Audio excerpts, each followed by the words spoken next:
সময় কত দ্রুত চলে যায় মা। তোমার সেই দুষ্ট ছেলেটা এখন কত বড় হয়ে গেছে, আর তুমিও পেরিয়েছ 50টি বসন্ত। কোনো দিন কি তোমাকে এক টুকরো সুখ দিতে পেরেছিলাম? কেবলই মনে পড়ে তোমার সঙ্গে বিনা কারণে রাগ করে কথা বলার মুহূর্তগুলোর কথা। মা, মা, আমি ছোট, অবুঝ আমি তোমার কাছে। আমি তোমার সন্তান মা। তোমার কাছে ক্ষমা চাওয়ার মতো যোগ্যতাটুকু আমার নেই। সন্তানরা হলো ধারালো চাকুর মতো, না চাইলেও মায়েদের কষ্ট দেয়, আর মায়েরা তাদের ক্ষমা করে দেয়।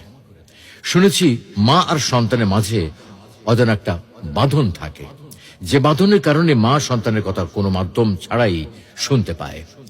তুমি কি আমার হৃদয় থেকে কথা বলাগুলো শুনতে পাচ্ছ মা? মা, তোমাকে খুব মনে পড়ে মা। তোমাকে অনেক অনেক বেশি ভালোবাসি মা। দুনিয়ার সবকিছু বদলাতে পারে, কিন্তু মায়ের ভালোবাসা কখনো বদলাবার নয়। মা মমতার মহল, পিপাসার জল, ভালোবাসার সিন্ধু, সর্বোত্তম বন্ধু, ব্যথার ঔষধ, কষ্টের সুখ। মা চাঁদের ঝিলিক, মা যে স্বর্গের মালিক।